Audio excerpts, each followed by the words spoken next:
If you're trying to catch up on lost sleep, you could be making tonight even harder. It sounds completely backwards, but it's one of the biggest traps people with insomnia fall into. After a bad night, you do exactly what almost anyone would do. You sleep in, you take a nap, you try to recover. You're not lazy, you're exhausted. You're simply trying to make it through the day. And for a while, it works. You feel a little more human again, a little more functional, like you've repaired some of the damage. But here's the problem. Sleep doesn't happen simply because you feel tired. It also depends on something called sleep pressure. The longer you're awake, the more that pressure builds. It's one of the things that helps your body switch off naturally. So every time you take the edge off your tiredness, you also take the edge off that pressure. Not completely, just enough. Enough that bedtime arrives. And your body isn't quite ready to settle. So once again, you're lying there, awake, waiting, wondering why it's happening all over again. That's why this becomes such a frustrating cycle. One bad night leads to trying to recover. Trying to recover makes the next night harder. Another difficult night makes you want to recover again.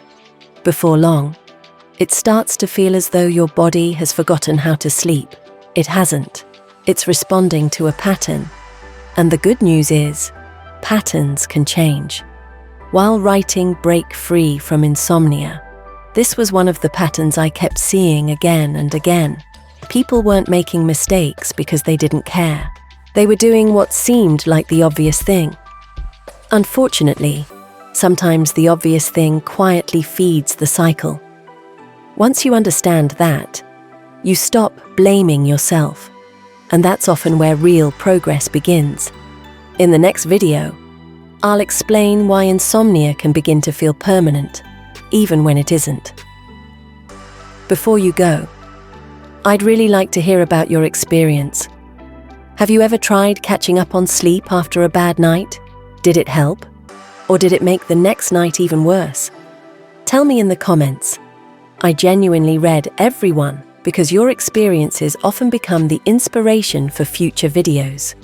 If this video helped make sense of something you've been struggling with, please give it a like.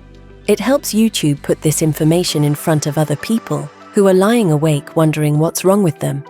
And if you're trying to understand insomnia instead of simply fighting it, subscribe. Every week we explore another piece of the puzzle. Finally, if you're tired of guessing and you'd like to understand the whole picture rather than 2 or 3 minutes at a time, I wrote Break Free From Insomnia for exactly that reason. You'll find the link in the description. The more you understand your sleep, the less you have to fear it. I'll see you in the next video.